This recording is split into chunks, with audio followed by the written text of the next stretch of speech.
अस्सलामुअलैकुम वरहमतुल्लाहि वबरकातुहू। Programme Medina सानी और निज़ाम हुकूमत के साथ आपका मेज़बान डॉक्टर उमर रियाज़ अब्बासी आपकी खिदमत में हाजिर है।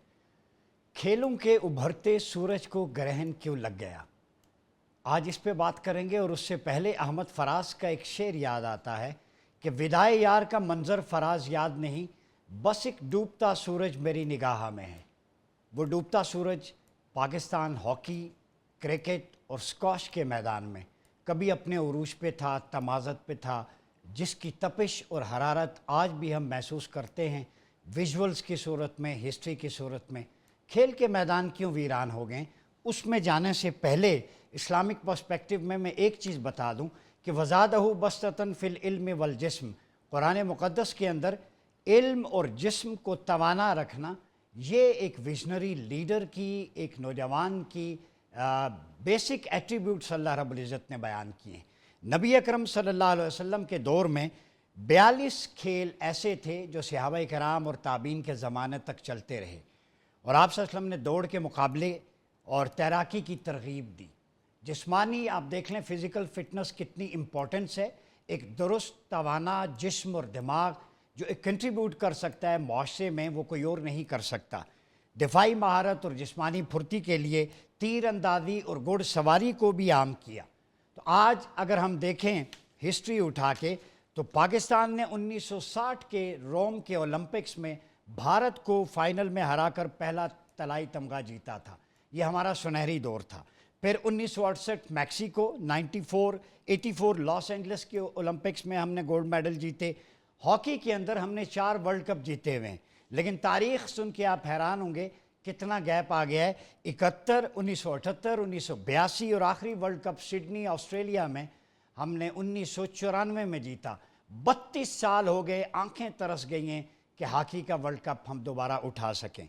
इसके अलावा चैम्पियंस ट्रॉफ़ी 1978, 1980, 1994 3 बार ये हम टाइटल जीत चुके हैं। एशिया कप 1982 में, 1985 में, 1999 में 3 बार हमने जीता। अगर क्रिकेट की बात करें तो 1952 में हमने टेस्ट स्टेटस हासिल किया, 1992 का वर्ल्ड कप जीता, 2009 में T20 वर्ल्ड कप हम जीते, 2000 में हमने जो है वो चैम्पियंस ट्रॉफ़ी जीती, 2013 में जीती, 2000 जो है वो 17 में हमने भारत को फाइनल में हरा के लॉर्ड्स के मैदान में जीता था। और अगर देखें तो 99 में हम रन अप रहे थे, लेकिन उसकी जस्टिस कयूम की तहकीकाती रिपोर्ट मैच फिक्सिंग के हवाले से बहुत सारे नाम आए थे, किसने मुल्क बेचा और कितने एवज़ के बेचा, लेकिन इसके बावजूद भी कोई कार्रवाई नहीं हुई। पाकिस्तान स्क्वाश के मैदान में 1951 की दिहाई में हाशिम खान ब्रिटिश ओपन जीत कर सब्ज़ हिलाली परचम बुलंद करने वाले पहले पाकिस्तानी हैं। वो रोशन खान, आज़म खान, कमर ज़मान खान, ये वो प्लेयर्स हैं, ये वो नाम हैं जिन्होंने हमेशा पाकिस्तान का सब्ज़ हिलाली परचम बामे उरूज तक थामे रखा। 1950 में स्क्वाश फेडरेशन कायम हुई।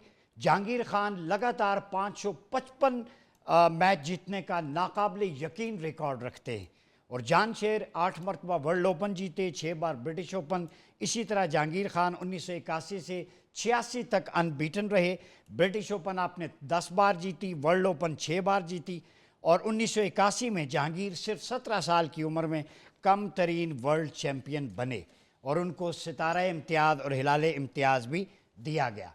आज हम बात करेंगे कि हॉकी हो, क्रिकेट हो, स्क्वाश हो, वो ज़वाल पजीर क्यों है, इसके असबाब क्या हैं। क्या गवर्नमेंट की सरपरस्ती नहीं है, टैलेंट नहीं है, या सोशल मीडिया, टिकटॉक और आज ChatGPT AI के आने के बाद हमारे खेल के मैदान वीरान हो गए।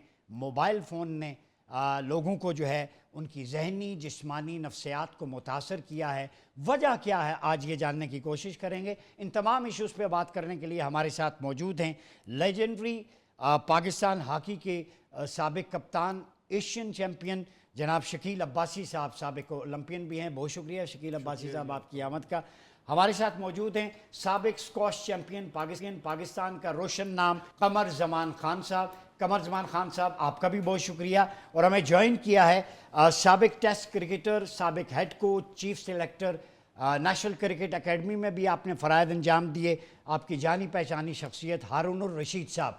हारून साहब, आपका भी बहुत शुक्रिया। हारून भाई, आपसे ही आगाज़ करता हूँ, ये बताएं, हिस्ट्री मैंने आपके सामने रख दी, आज क्रिकेट की ज़बों हाली जो आपके सामने है, जो टेस्ट चैंपियनशिप है उसमें हम 9वें नंबर पे हैं, आप अंदाज़ा लगा लें। और कोई भी बड़ा टाइटल जीते हुए क्रिकेट के अंदर 2017 के बाद 9 साल हो गए, T20 जीते हुए हमें 16-17 साल हो गए, वर्ल्ड कप आखिरी मरतबा 92 में जीता, 34 साल हो गए। वजह क्या है? टैलेंट की कमी है, सरपरस्ती नहीं है? रीज़न आप नाजरीन को बताएं। देखिए, एक तो सबसे बड़ी चीज ये है कि इस बात को समझने की जरूरत है कि पाकिस्तान में स्पोर्ट्स को अभी तक इंडस्ट्री का दर्जा नहीं मिला।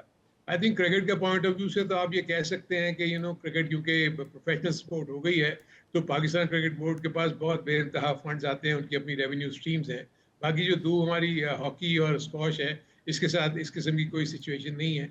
उसके बावजूद क्रिकेट जो है वो जिस अंदाज में आगे जानी चाहिए थी उस अंदाज में नहीं गई। उसका रीजन ये है कि सबसे इंपॉर्टेंट चीज होती है किसी स्पोर्ट्स में कि उसका ग्रास रूट का जो स्ट्रक्चर है वो बहुत मजबूत होना चाहिए। यानी अंडर स्कूल, इंटर स्कूल हो गए, या अंडर 15, अंडर 16, अंडर 17, जब इस यंग लॉट को आप उठा के इनको बेहतर फैसिलिटीज प्रोवाइड करेंगे तो आगे जाकर ये प्लेयर्स जो है ना वो अच्छा बनते चले जाते हैं। बदकिस्मती से आपने कहा कि इतने हमारे मैदान जो हैं वो वीरान हो गए, अब तो मैदान रहे ही नहीं।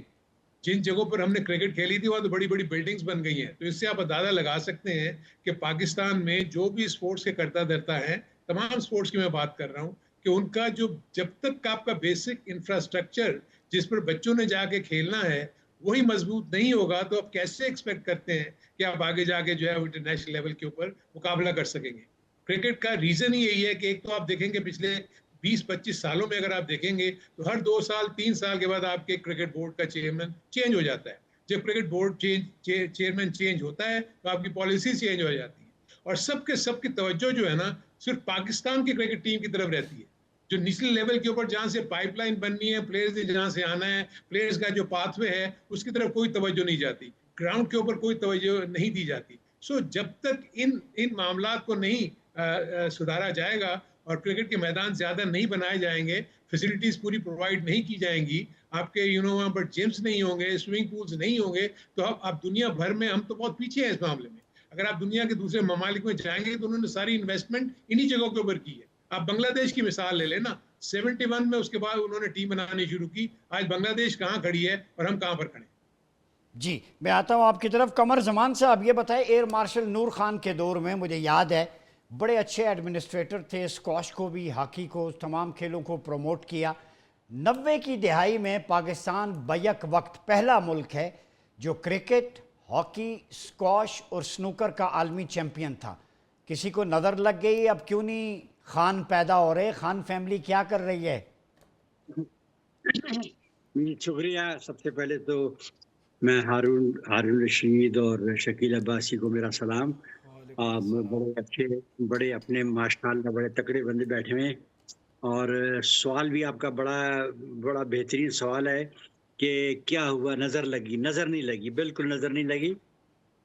आप देखें कि जैसे आपको अभी हारून भाई ने बता दिया कि जी लड़के जो हैं उनमें भी कमज़ोरी है कुछ। इन्होंने ग्रास रूट लेवल पर स्क्वाश का ऐसी मैं कह सकता हूँ कि जब आपने देखा कि कमर जमान और जहांगीर खान और जानशेर ये लगे में, लेकिन आपने नीचे जो उस वक्त ग्रास रूट लेवल है उस पर आपने तवज्जो नहीं दी। बाकी दुनिया तो उस पर तवज्जो दे रही थी। हम जब जा रहे थे, हमारी मूवियाँ बना रहे थे, हमारी गेम की रिकॉर्डिंग रख रहे थे, अपने बच्चों को बताते थे। मैं खुद जब देखता था हर स्कूल के बच्चे फैमिली सेंटर में आते थे, एवरी डे, हर रोज हर स्कूल का एक बच्चा आता था, चाहे खेले ना खेले उनको खेल दिखाते थे वो। तो ये हमारी एक बैड लक रही। बाद में अब काफ़ी अरसे से मैं ये समझता हूँ कि पिछले 8, 10, 12, 15 साल से बड़ी कोशिश की जा रही है। जहाँ तक आपने नूर खान साहब की बात की, तो नूर खान साहब के वक्त में बिल्कुल आपने सही कहा, वो हमारा बहुत ख्याल रखते थे 110%। मतलब हम बाहर खेल रहे हैं, हमें टेलीफोन करते थे, फैसिलिटीज़ वाइज हमारे मुंह से जो लफ्ज़ निकलता था वो पूरा होता था। हमें टिकटों की प्रॉब्लम नहीं होती थी, जहां हम दुनिया में चाहे हम जाके खेल सकते थे। कमरे हमारे होटल के बुक होते थे, डेली अलाउंस हमें बहुत अच्छा मिलता था। उस वक्त हमें $100 उस वक्त मिलते थे, तो आप अंदाज़ा करें। तो उसमें हमें मेंटली तौर पर ना हमें ये फिक्र थी कि जी टिकट का मसला है या हमें होटल का मसला है या हमें पैसों का मसला है, कोई मसला हमारा नहीं होता था। तो इससे प्लेयर को बड़ा मेंटली मोटिवेशन मिलता है इस चीज़ से, जो कि आस्ते आस्ते जाकर के ख़त्म हो गया। वो प्लेयरों की अपनी, अब देखें इसमें जो मैं मेन बात करूँगा वो ये है कि आजकल का जो बच्चा है उसमें टैलेंट बहुत ज़्यादा है। इतना ज़्यादा टैलेंट है कि आपने पूछा कि जी क्या हुआ? मैं कहता हूँ कि भरे हुए हैं। मैं कहता हूँ कि 8-10 वर्ल्ड चैंपियन मेरे पास यहाँ बैठे हुए हैं। लेकिन वो वर्ल्ड चैंपियन मेहनत करेगा तो ऊपर जाएगा ना। वो रात को तो 2-3 बजे तक साला जाग रहा होता है। वो ये मोबाइल ने उसको जगा के रखा हुआ है। जब वो जागेगा तो सुबह उठेगा नहीं वो। देखिए डिसिप्लिन आपकी life, there is no shortcut. Sports में शॉर्टकट के नाम की कोई चीज़ है ही नहीं। एग्जैक्टली। ये शॉर्टकट मांगते हैं कि जी शॉर्टकट हो, बस मैं आज हूँ और ये कल जब बन जाऊँ मैं, बस मुझे नौकरी मिल जाए और मैं पैसे भी ले लूँ लूट-पाट। ऐसा नहीं होता। ऐसा नहीं होता। ये देखें, इसके अंदर आपको ईमानदारी, जल्दी सोना, जल्दी उठना, जल्दी खाना, ये सारी चीज़ें इसमें आती हैं। अगर आप सुबह 5 साढ़े 5 बजे उठने के आदी नहीं है तो आप मेंटली वीक हैं। मैं ये समझता हूँ, मैं आज भी ये करता हूँ, सारी ज़िंदगी इसे करता आ रहा हूँ कि जी सुबह जल्दी उठे। अब चाहे मैं रनिंग नहीं करता लेकिन मैं जाता हूँ, अब भी ग्राउंड जाता हूँ, मैं वॉक करता हूँ। तो ये इन लड़कों में ये कमज़ोरी आ गई है। देखिए दुनिया बहुत आगे चली गई है, खेल में पैसा आ गया है। लोग कहते हैं जी खेल चेंज हो गया, कोई खेल चेंज नहीं हुआ। वही स्क्वाश है, वही कोर्ट है, वही शॉट है, length, cross, side wall, drop, कोई चेंज नहीं हुआ। देखिए आपका प्लेयर, आप अगर हॉकी में देख लें तो हॉकी में वो जो नाम थे, आपके जो पुराने नाम जितने ले लें, चाहे सलाह ले लें, समीउल्लाह ले लें, कलीमुल्लाह ले लें, शनाज, सईद, जो भी नाम आप लें, मंजूर हसन, आप उनसे पूछें आप किसी एकेडमी में खेले? किसी एकेडमी में नहीं खेले वो। लेकिन वो उन्होंने दिल से मेहनत की है। उनको कोई फैसिलिटीज़ की, ज़ीरो फैसिलिटीज़ पे उन्होंने खेल खेला। तो ये चीज़ इन लड़कों को फैसिलिटीज़ मिल रही है, लेकिन इनकी बदबख्ती, इनकी बदकिस्मती है कि ये मेहनत नहीं कर रहे। मेहनत नहीं कर रहे। मैं आता हूँ आपकी तरफ। शकील अब्बासी साहब, आप ओलंपियन भी रहे हैं, एशियन चैम्पियन भी रहे हैं, हॉकी का एक बड़ा नाम, सेंटर फॉरवर्ड गालिबन पोजीशन पे खेलते थे, राइट साइड पे। तो यूथ जो है, हमने भी आपको देखा, सोर्स ऑफ इंस्पिरेशन है। हॉकी को किसकी नज़र लग गई है? हॉकी ऐसा खेल है जो पाकिस्तान का कौमी खेल है, लेकिन सबसे कम तवज्जो का शिकार है। क्या जॉब्स नहीं है, सिक्योरिटी नहीं है? इस वक्त आप के लाले पड़े हुए हैं हमें कि ओलंपिक्स में क्या बनेगा, आगे की तैयारी क्या होगी, क्या फ्यूचर देखते हैं? जी बिस्मिल्लाहिर्रहमानिर्रहीम। सबसे पहले हारून भाई और कमर भाई को मेरा सलाम। हुआ देखें जिस तरह बाकी स्पोर्ट्स के साथ हुआ है, हॉकी के साथ बहुत ही ज़्यादा नाजायज़ हुआ है। मैं समझता हूँ कि वो घर को ही आग लग गई, घर के चिराग से। तो क्योंकि हॉकी फेडरेशन में कुछ ऐसे अनासिर आना शुरू हो गए कि जिनकी हॉकी पे तवज्जो बिल्कुल नहीं रही, वो अपने ही वो मतलब अपने आप पे उन्होंने तवज्जो दी, अपने बैंक बैलेंस पे, अपने मतलब उन्होंने सारा तवज्जो दी, हॉकी पे उन्होंने कोई तवज्जो नहीं दी। हॉकी एक ऐसी गेम थी कि वो हमारा ब्लड रिलेशन गेम है। हॉकी में आपको बहुत ज़्यादा कोई एक्स्ट्रा ऑर्डिनरी या कोई मतलब रॉकेट साइंस नहीं है। हॉकी हमारी ब्लड में है पाकिस्तानियों के। आपको थोड़ी सी मेहनत करें आप हॉकी पे, आपको ज़्यादा अच्छा रिजल्ट मिलेगा। हॉकी में कोई भी रॉकेट साइंस की ज़रूरत नहीं है। उसमें ये हुआ कि गाया बगाया हॉकी को ना गवर्नमेंट सपोर्ट करती थी, वो सपोर्ट छोड़ दी गवर्नमेंट ने। फिर आपके डिपार्टमेंट ख़त्म हो गए सारे। हॉकी का जो बेसिकली जो हॉकी प्लेयर्स को बहुत ज़्यादा लग्जरी लाइफ नहीं चाहिए। मैं काफ़ी दफ़ा कह चुका हूँ, हॉकी प्लेयर को सिंपल लाइफ चाहिए। सिंपल, उनके बच्चे अच्छे स्कूल में जाएं, अच्छा खाना पीना, ये वो लग्जरी लाइफ नहीं चाहिए क्रिकेट की तरह या फुटबॉल की तरह। लेकिन बेसिक ज़रूरत है हर बंदे की, हर बंदे को नीड है। तो वो ख़त्म हो गई हॉकी। जब से डिपार्टमेंट ख़त्म हुए, हॉकी द्रम करके ज़मीन पे आके गिरी है।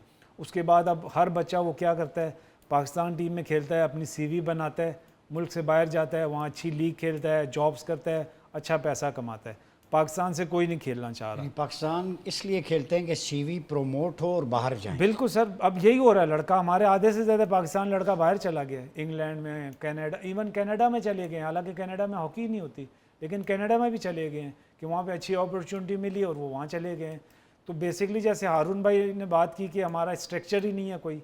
देखें, आप एक स्ट्रक्चर बना दें पाकिस्तान हॉकी का, कोई आए कोई जाए, वो अगर स्ट्रक्चर पे ही गामजन रहे, मतलब किसी के आने से कोई फ़र्क ना पड़े। अब जैसे यूरोप कंट्रीज़ हैं, अब इंग्लैंड में 7 दफ़ा वज़ीर आज़म चेंज हो चुके हैं, लेकिन उनका प्रेसिडेंट वही है हॉकी का, वही सेक्रेटरी है, वही उसी तरह से स्ट्रक्चर उनका चल रहा है। तो किसी के आने से या किसी के जाने से स्ट्रक्चर पे फ़र्क नहीं पड़ता। जब आपके स्ट्रक्चर ही नहीं है मुल्क में, जो भी आता है वो अपनी पॉलिसी ले, जैसे आपने एयर मार्शल नूर खान साहब की बात की, उनके दौर में तो हॉकी प्लेयरों की मौजें थी। हॉकी प्लेयर्स को ये जीत क्या है, वो प्लाट मिल रहे हैं, ये पैसा मिल रहा है, ये मिल रहा है। नूर खान एक ही था। मैं समझता हूँ कि इस तरह के बंदे एडमिनिस्ट्रेशन में आने चाहिए कि जो, हालांकि वो एयर मार्शल थे, लेकिन उनकी विजन था उनके पास, एडमिनिस्ट्रेटर वो एक बहुत विजन वाले लोग थे। पहले हमारे जो विजन होता था कि उनका एक विजन था कि हॉकी को हमने अरूज पे लेके जाना है। खुददार बंदे थे ना, कि वो हारने से उनको गुस्सा भी आता था, जीतने से मोहब्बत भी आती थी। तो इस तरह के लोगों को हॉकी में आना चाहिए कि जो एक विजन रखते हों, जो एक स्ट्रक्चर बनाएं। अब मिसाल के तौर पे पाकिस्तान हॉकी इस टाइम जो ओलंपियंस हैं, आप उनके पास जॉब्स नहीं है। मिसाल के तौर पे स्ट्रक्चर बनाना है, आप अपने जो यंग लड़के हैं जो हॉकी प्लेयर हैं वो मुल्क छोड़ छोड़ के बाहर जा रहे हैं, तो हॉकी रन किसने करनी है? हॉकी कोई आके बाहर से कोई बंदा हॉकी में दिलचस्पी नहीं लेगा, हॉकी प्लेयर ही लेंगे। तो आप क्यों नहीं अपने बंदों को ज़ाया कर रहे हैं, बाहर जाने का क्यों उनको मोहलत दे रहे हैं? उनको यहाँ इंगेज करें, डोमेस्टिक में लगाएं। जैसे हारून भाई ने बात की कि, या कमर भाई ने, कि हर बंदा जो है ना वो पाकिस्तान टीम लेना चाहता है। नहीं, आप डोमेस्टिक में काम करवाएं, लेकिन एटलीस्ट अपने बंदों को कुछ इनिशिएटिव तो दें ना, ऑनरशिप होनी चाहिए। ऑनरशिप। अब एक ओलंपियन है, मैं मिसाल के तौर पे जाना चाहता हूँ जी, मुझे KPK में कहीं लगाएंगे, तो मुझे वो पूरा स्ट्रक्चर दें, मैं उनको प्लानिंग दूंगा, हम ट्रेनिंग करवाएंगे। हॉकी मेरा नहीं ख्याल है कि पाकिस्तान अगर 2 साल 3 साल अच्छी मेहनत करे, दोबारा वो खोया वो मकाम हासिल ना करे, लेकिन उसके लिए अब देर बहुत हो चुकी है। लेकिन अब भी देर नहीं हुई है, देर आए दुरुस्त आए। मैं समझता हूँ कि अगर हम अब भी सही ट्रैक पे, अब हमने जाना जो है ना वो लाहौर है, और हमने अपनी जो है ना वो गाड़ी पेशावर वाले ट्रैक पे चला दी है, तो हम लाहौर कैसे पहुँचेंगे? हमारा ट्रैक ही सही नहीं है। अगर हम अपना अब भी अपना जो है ना ट्रैक, अपना विजन, अपना राइट डायरेक्शन पे चलें, मिसाल के तौर पे कि डिपार्टमेंट ग्रास रूट लेवल पे आप जाएं, इंटरनेशनल लीग करवाएं अगर पाकिस्तान में, मैं समझता हूँ कि बच्चे को अब वो आप लॉलीपॉप नहीं एक दे दौर सकते। में लाहौर में होती थी नेशनल स्टेडियम में, जी जी हम लाइव बिल्कुल देखते थे, होती थी, हॉलैंड आती थी। अब बाकी आप बच्चे टीमें- को लॉलीपॉप नहीं दे सकते कि यार हॉकी खेलो और ये है और वो है।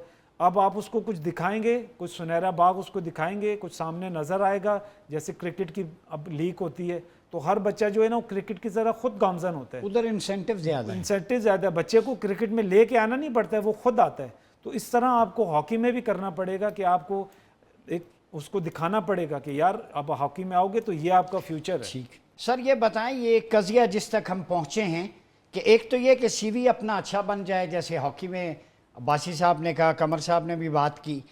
आप क्या समझते हैं, चीज़ें कमर्शियल होती जा रही हैं? क्रिकेट में भी वो पेस बैटरी नहीं है। आप, मुझे याद है 97-98 में टीम के साथ रहे, दुनिया की बड़ी स्ट्रॉन्ग पेस बैटरी थी उस वक्त हमारे पास, जब शुएब अख्तर, वसीम अकरम, वकार यूनुस, अदर महमूद, अब्दुल रज़ाक थे, आपने उनके साथ काम किया।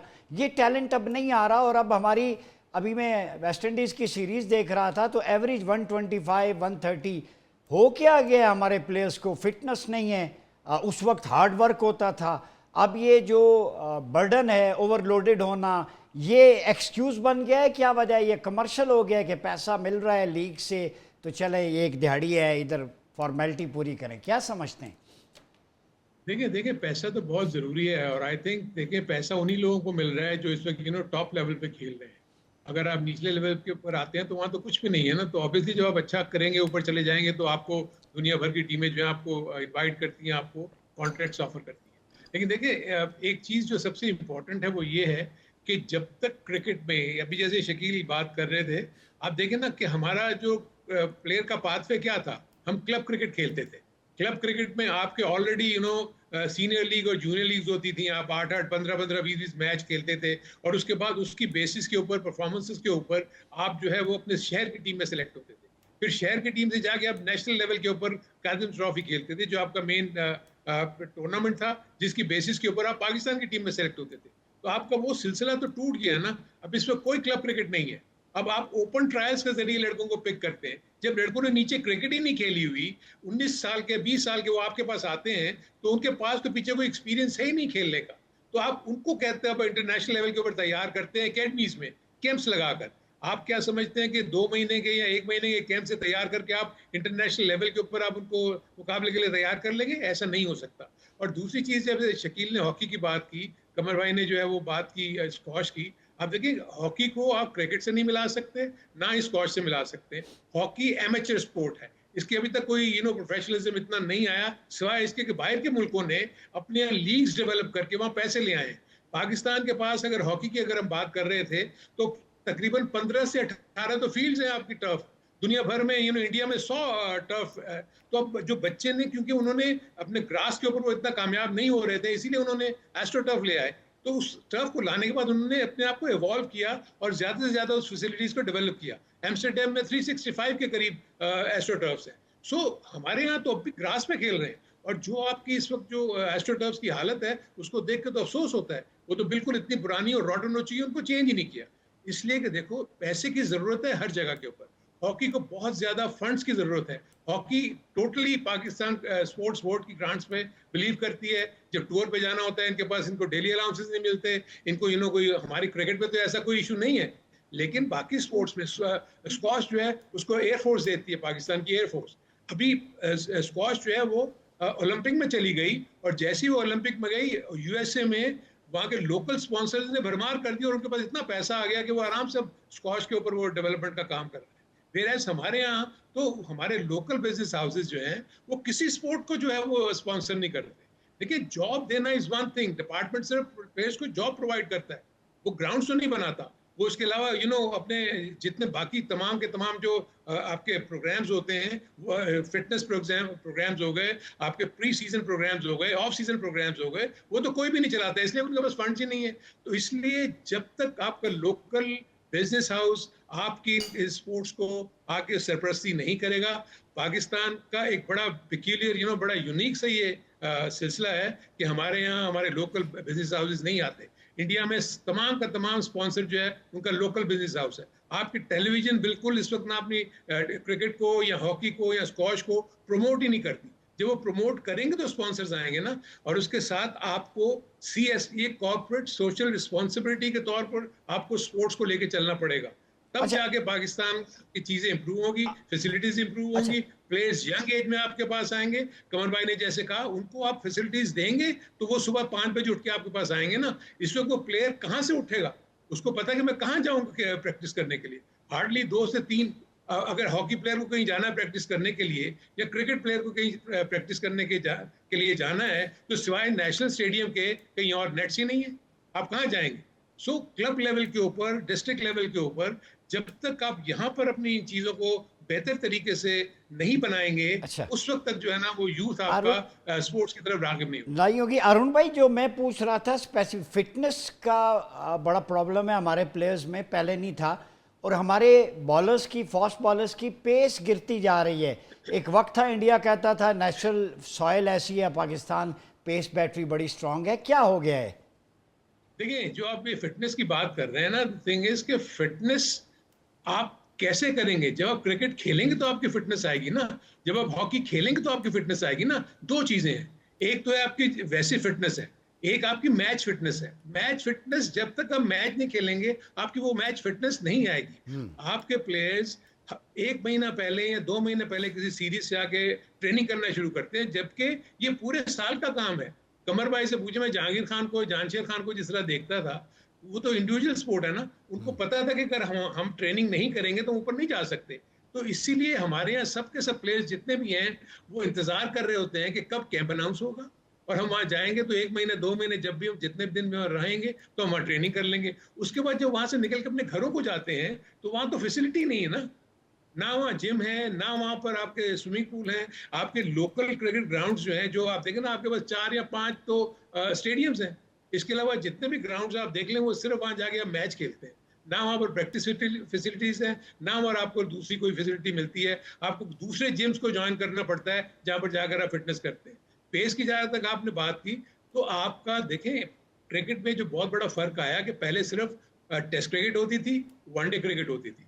अब क्योंकि T20 की भरमार ने क्रिकेट को जो है ना बहुत ज्यादा तेज कर दिया है, और प्लेयर्स की जो लाइफ है, करियर स्पैन उनका कम होता चला गया, क्योंकि साल में 50-50 तो T20 खेलते हैं, और उसके बाद हार्डली 15 से 20 ये वनडे खेलते हैं, और इसी तरह 15 से 20 टेस्ट मैचेस खेलते हैं। सो टेस्ट मैचेस में जो फिटनेस, जो एंड्योरेंस आपकी बनती है, वो T20 में नहीं बनती। आपका फास्ट बॉलर T20 में 4 ओवर का स्पेल करता है, 2 चंक्स में। 1 2 ओवर का पहले स्पेल करेगा, फिर आखिर में आगे 2 ओवर का स्पेल करेगा। तो ना वो जान लगती है ना कुछ होता है। आपने 4 ओवर किए और आप आराम से बैठ गए। टेस्ट मैच के आपको टेस्ट मैच में 20-20 ओवर्स करने पड़ते हैं, तो वो फिर एंड्योरेंस बनती थी, आपकी फिजिकल फिटनेस बनती थी। यही वजह है कि आप देखते हैं आपके जितने भी आजकल के यंग जो फास्ट बॉलर्स आते हैं वो इंटरनेशनल लेवल पे आते ही वो अनफिट हो जाते हैं, इसलिए कि पीछे से मजबूती के साथ वो तैयार नहीं हुए ना, उनके मसल्स तैयार नहीं है, उनकी बॉडी तैयार नहीं है, इसलिए कि उन्होंने लॉन्गर वर्जन की क्रिकेट खेली ही नहीं, ओल्ड क्रिकेट वो खेलते ही नहीं है, जिसकी वजह से आपको वो प्रॉब्लम होती है। T20 में पैसा बहुत है, इसलिए वो वहां पर ज्यादा रहना चाहते हैं। ठीक है, मैं आता हूँ आपकी तरफ। कमर जमान साहब, ये बताइए स्क्वाश के कितने कोर्ट्स हैं पाकिस्तान में, और मौजूदा हमारी रैंकिंग क्या है और फ्यूचर क्या देखते हैं? देखिए, पाकिस्तान में अगर आप देखते हैं रैंकिंग जो है इस वक्त टॉप रैंक प्लेयर जो है वो नूर जमान है, जिसकी 28 नंबर वर्ल्ड रैंकिंग है, 28। इसके बाद फिर अशरफ अरफान है लड़का, उसकी 30 है। तो ये इस वक्त टॉप की रैंकिंग हमारे पास है।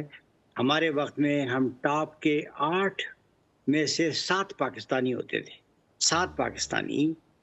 और मैं एक छोटा सा किस्सा बताता हूँ कि फ्रांस के अंदर मैंने और जहांगीर ने फाइनल खेला, और उस फाइनल खेलने के बाद जो उनका फ्रेंच का जो स्क्वाश का प्रेसिडेंट था वो हमारे साथ टेबल पे बैठा डिनर कर रहा था। तो मैंने उनको कहा कि भाई आप ये टूर्नामेंट्स कराते हैं, प्राइज मनी आपकी बहुत थोड़ी है, बहुत prize money must be higher than what you are giving us now. तो उसने मुझे कहा it's because of you mister Zaman, मैंने कहा because of me, what I did wrong? कहता है because you playing quarter final, you are playing semifinal, you are playing finals, you don't give chance to the white man, इसलिए पैसा नहीं आ रहा। तो उसने सही बात बोली थी कि पैसा नहीं आ रहा। हम जो थे, हम 7-8 जो थे, ग्रुप था हमारा, हम बाकी बहुत मेहनत करते थे। हमारी मेहनत देखिए, मैं करता था 5 से 6 घंटे मेहनत। मैंने जब जहांगीर को देखा, जानशेद तो फिर मेरे साथ यहाँ था, ट्रेनिंग करते देखा तो 8-8 घंटे ट्रेनिंग करता। मैं सोचता था यार मैं 6 घंटे से ज़्यादा ट्रेनिंग नहीं कर सकता, ये साला 8 घंटे पता नहीं कैसे कर लेता है। तो ये देखिए आप। लेकिन उसके बाद आप देखें तो जहांगीर इंजर्ड, जानशेर इंजर्ड, कमर जमान इंजर्ड। हमने अगर देखें तो आर्टिफिशियल लगाए हुए सारे, गोडे छोड़े, हिप्स जॉइंट सब रिप्लेसेड सबके हैं। That's because of our delegate. हम मजबूत थे, मेंटली बहुत स्ट्रांग थे, दिल ही नहीं भरता था ट्रेनिंग करने से।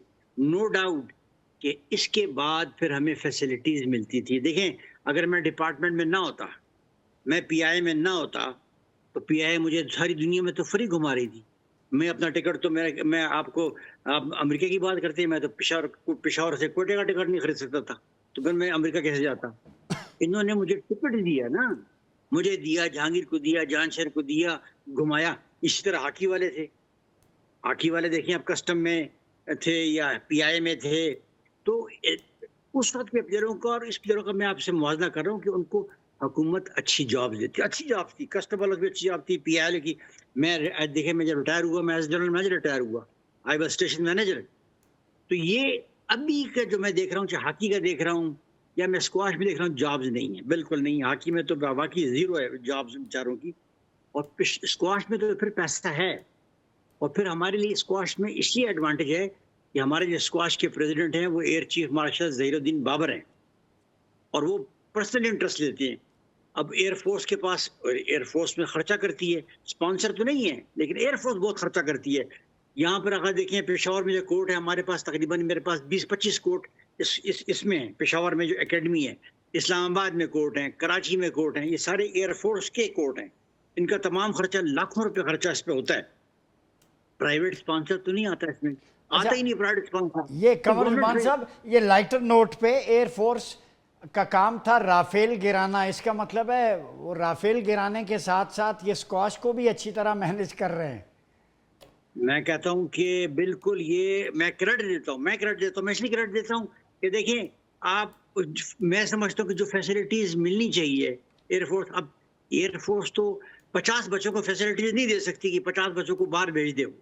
ठीक है, 4, 6, 8 बच्चों को उनको रैकेट मिलते हैं, गेंद मिलते हैं, उनके लिए ट्रेनिंग कैंप लगता है, खाना पीना थ्रू आउट ईयर वहाँ लगा, थ्रू आउट ईयर इस्लामाबाद में ये प्रोग्राम जो है चल रहा है। कोचेज पेशावर में मेरे पास एयरफोर्स ने 10 कोचेज रखे हुए हैं, यहाँ पर 10 कोचेज हैं जो बच्चों के लिए लगाए हुए हैं। ग्रास रूट लेवल है यहाँ पर।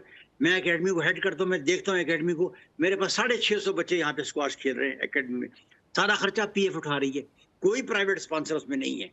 तो ऐसे अगर 4-6 स्पॉन्सर मिल जाएं, कराची में भी, लाहौर में भी, मुल्तान में भी, एबटाबाद में, तो ये चीजें फिर उठेंगी ना, उठेंगी। सबसे हमारी जो बदकिस्मती है कि प्राइवेट, जैसे हारून भाई ने कहा कि प्राइवेट स्पॉन्सर नहीं आता। शकील अब्बासी साहब, पीएफ की उन्होंने बात की, नूर खान की लेगेसी अभी तक चल रही है।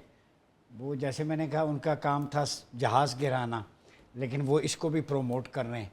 तो आप क्या कहते हैं, कोई इदारा स्ट्रॉन्ग अगर सरपरस्ती करे, जैसे पाकिस्तान एयरफोर्स, ज़हीर अहमद, बाबर सद्दू ने स्क्वाश की कर रहे हैं वो, तो आप समझते हैं कि प्रमोट हो सकती है? गवर्नमेंट का, बेशक सिविलियन हो या कोई और हो, क्या करना चाहिए हॉकी को उठाने के लिए? देखिए, उसके अलावा भी एयर मार्शल के बाद, नूर खान साहब के बाद आरिफ अली अब्बासी साहब थे, वो क्रिकेट में आए थे, वो स्पॉन्सर लेके आए थे।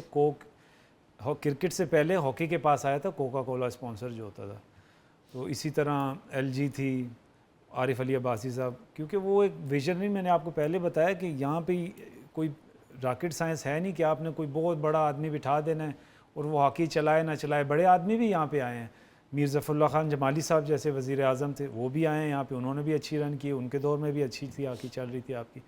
तो यहाँ पे यही है कि जैसे हारून भाई ने कहा कि प्राइवेट जो इदारे हैं हमारे, वो हॉकी को स्पॉन्सर करेंगे तो हॉकी चलेगी। क्योंकि अब गवर्नमेंट ने जो है ना वो पिछले 15-20 साल से सरपरस्ती छोड़ी हुई थी। अब आके मोइनुद्दीन वानी साहब आए हैं, प्रेसिडेंट हैं, वो सेक्रेटरी स्पोर्ट्स भी हैं, वो काफ़ी पैसा लेके आए हैं हॉकी में। बहुत देर हो चुकी है, लेकिन वो है कि वो काम करना शुरू हो गए हैं।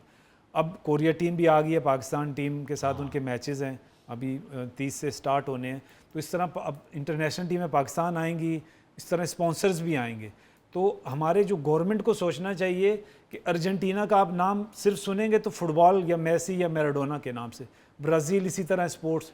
तो हमारे लोगों को ये सोचना चाहिए कि स्पोर्ट्स जो है ना वो मुल्क की पहचान बनती है, और पूरी दुनिया में हॉकी पाकिस्तान की पहचान है। तो ये स्पॉन्सर भी तब आएंगे कि जब इंटरनेशनल टीमें यहाँ पे आएंगी। जैसे क्रिकेट के अब कुछ इवेंट्स यहाँ होना शुरू हो गए हैं, चैम्पियंस ट्रॉफी भी हो गई है, टीमें ऑस्ट्रेलिया, न्यूजीलैंड आना शुरू हो गई है। तो हॉकी का भी जो हमारी चैम्पियंस ट्रॉफी थी, ये पाकिस्तान की ईजाद है। तो पाकिस्तान को चैम्पियंस ट्रॉफी शुरू करनी चाहिए। इवन जो तैयब इकराम है, जो अपना वर्ल्ड हॉकी फेडरेशन का प्रेसिडेंट है, वो भी पाकिस्तानी है। तो उनको चाहिए कि पाकिस्तान को वो इवेंट्स दे, Asian Champions Trophy, Asia Cup, Champions Trophy, World Cup को बड़े बड़े इवेंट दे, ताकि हमारे पास स्पॉन्सर आएँ और इस तरह से पाकिस्तान हॉकी चलना शुरू हो जाए, दोबारा अपने पैरों पे खड़ी हो जाए।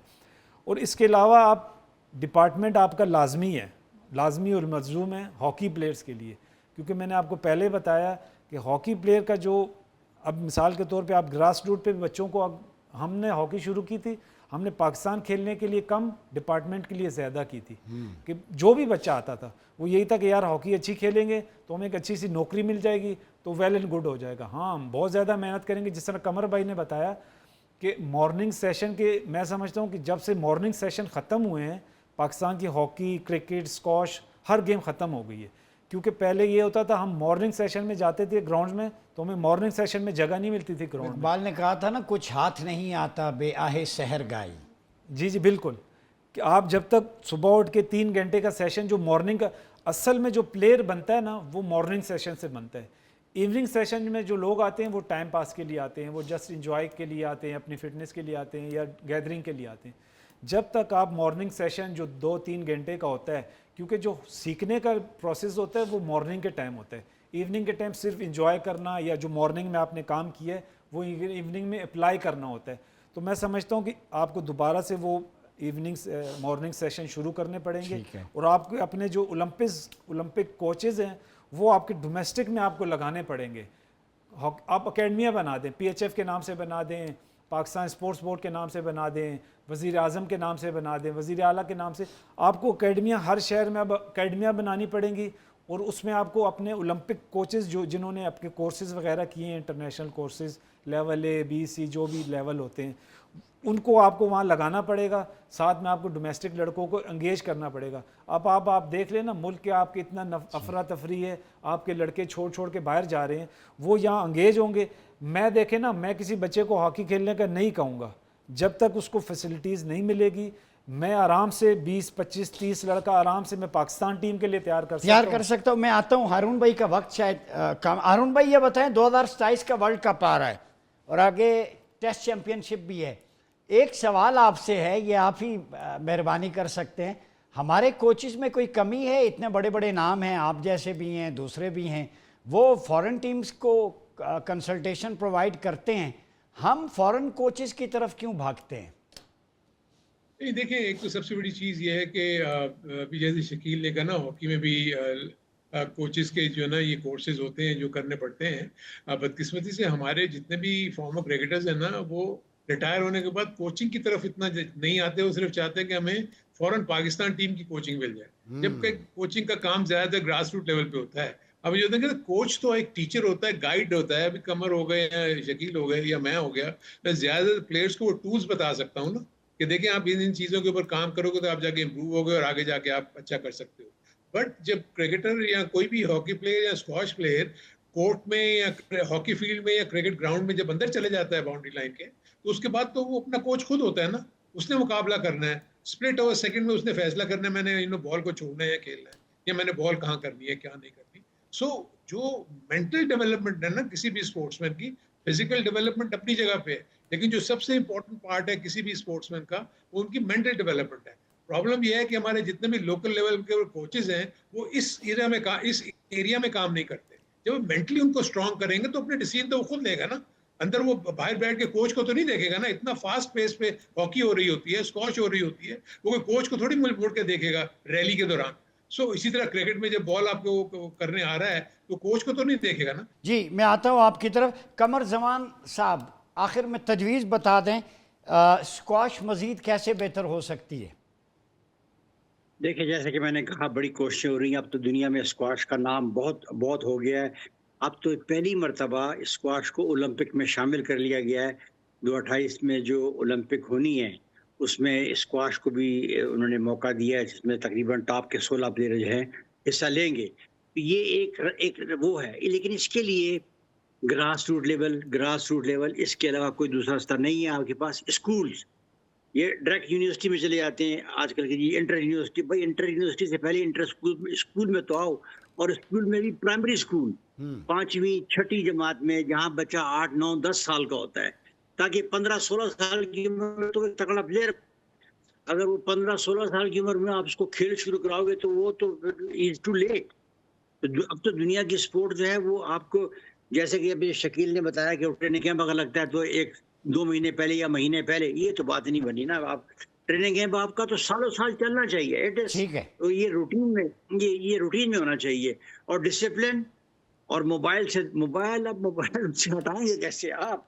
वह मोबाइल से दूरी, आपका पॉइंट आ गया। वक्त कम है भाई साहब, आखिरी लाइन दे दें एक, क्या तजवीज़ करेंगे हॉकी की बेहतरी के लिए? देखिए, सबसे पहले आपको ग्रास रूट लेवल पे स्कूल में काम करना पड़ेगा, उसके बाद आपको कॉलेज यूनिवर्सिटी, फिर आपको क्लब लेवल पे काम करना पड़ेगा। क्लब लेवल के बाद आपको जो है ना डिपार्टमेंट, जो मेन जो 3 चीज़ें हैं वो आपका डिपार्टमेंट है, आपके स्कूलिंग है, और आपके एक लीग सिस्टम करवाना पड़ेगा क्या आपको। शकील अब्बासी साहब पाकिस्तान हॉकी के लिए खिदमात फराहम करने को तैयार हैं? सर बिल्कुल, हमें अपने मुल्क के लिए? अपने मुल्क के लिए कौन तैयार नहीं है सर। हम तो हमेशा पाकिस्तान के, क्योंकि आप बाहर भी ट्रेनिंग करवाते हैं, बाहर के मुल्कों में जाते हैं, तो पाकिस्तान में जो हमारे यंगस्टर्स हैं उनके लिए तो आपसे इस्तेफादा करना चाहिए। नहीं बिल्कुल, हमारे जितने भी यंगस्टर्स हैं, जिसमें मैं समझता हूँ कि जो हमारे साथ खेले हुए हैं, जो कोचिंग कर चुके हैं पाकिस्तान लेवल पे या इंटरनेशनल लेवल पे कोचिंग करा रहे हैं, आपको सारे अब यंगस्टर आपको अपने इन्वॉल्व करने पड़ेंगे। इवन जो भी आपने एक पैनल मंगवाया है गोरो कोचेस का, उसके साथ आपको अपने पाकिस्तानी कोच ट्रेन करने पड़ेंगे। क्योंकि हम देखें, हम गोरे कोच को लाते हैं, उनको पाकिस्तान टीम दे देते हैं, वो पाकिस्तान टीम को 1 साल 2 साल कोचिंग करा के वो निकल जाते हैं। वाई नॉट कि आपके लड़कों को वो ट्रेन करें। जो इंटरनेशनल कोचेज़ यहाँ आते हैं, वो आपके यंग लड़कों को भी ट्रेनिंग उनको देनी चाहिए कि आपके यंग कोचेज़ यहीं तैयार हों, और फिर आपके जो अपने पाकिस्तानी लड़के हैं वो आपकी नेशनल और जूनियर टीम को, अंडर 16 को ट्रेन करें, ताकि पाकिस्तान टीम ग्रूम हो। बहुत शुक्रिया शकील अब्बासी साहब, कमर जमान साहब, हारून रशीद साहब। गुफ्तगू आपने सुनी। इकबाल ने कहा था, दयारे इश्क में अपना मकाम पैदा कर, नया दम सुबह शाम पैदा कर। नौजवानों को आज की गुफ्तगू से यही लेसन है कि सहरगाही जो है ना, सुबह उठना, बेदारी, वो बेदार मग़ज़ के लिए बेदारी सुबह नागुज़ीर है। हमारा नौजवान आज मोबाइल, टिकटॉक की जीनत बनता जा रहा है। अपनी मेंटल और फिज़िकल फिटनेस के लिए आपको ग्राउंड का, मैदान का रुख करना पड़ेगा। हुकूमत खेलों की सरपरस्ती करे तो स्क्वॉश जो 28वें से 30वें नंबर पे है, हॉकी और क्रिकेट अपना खोया हुआ वक़ार दोबारा बहाल कर सकती है। ज़रूरत इस अमर की है कि एयर मार्शल नूर खान मरहूम जैसा एडमिनिस्ट्रेटर हो। ज़रूरत इस अमर की है, पाकिस्तान एयर फोर्स ने जिस तरह स्क्वॉश को बुलंदी तक पहुंचाया, एक तरफ राफेल गिराए बुनियानुम मरसूस में, तो सारा बोझ एक इदारे पे ना जाए। बाकी सिविलियन ब्यूरोक्रेसी ये इदारे क्या कर रहे हैं, अरबों खरबों रुपया आता है प्लेयर्स की फैसिलिटीज़ पे। जैसे अब्बासी साहब ने, हारून भाई ने भी कहा, स्पॉन्सरशिप लेके आए, खुद टूर पे जाते हैं, लेकिन हॉकी का प्लेयर वहाँ फुटपाथ पे बैठा होता है, उसे जॉब इनसिक्योरिटी होती है, बच्चों के फ्यूचर की बात होती है। आप जितने इंसेंटिव्स क्रिकेटर्स को दे रहे हैं जो अरबपति खरबपति हैं, जिनके विलाज हैं, जिनको कमर्शियल मिलता है, T10 league, T20 league, Caribbean league, BPL, PSL, न जाने क्या से क्या, तो फिर नौजवान सारे क्रिकेट की तरफ राग़िब हो जाएंगे और वो भी शॉर्टकट ढूंढेंगे, T10 खेलें, T20 खेलें, फिर स्क्वॉश ख़त्म, हॉकी ख़त्म। तो एक लेवल प्लेइंग फील्ड बनाने के लिए पॉलिसी को रिविज़िट करना पड़ेगा। जो हमारा कौमी वक़ार है, कौमी खेल है, जिसने ओलंपियंस पैदा किए, एशियन चैम्पियन, वर्ल्ड कप दिया, चैम्पियंस ट्रॉफ़ी दी, उस हॉकी को ज़वाल से दोबारा बामे उरूज तक पहुँचाना होगा। अपना बहुत ख्याल रखिए। अपने मेज़बान डॉक्टर उमर रियाद अब्बासी को इजाज़त दीजिए। अल्लाह हाफ़िज़।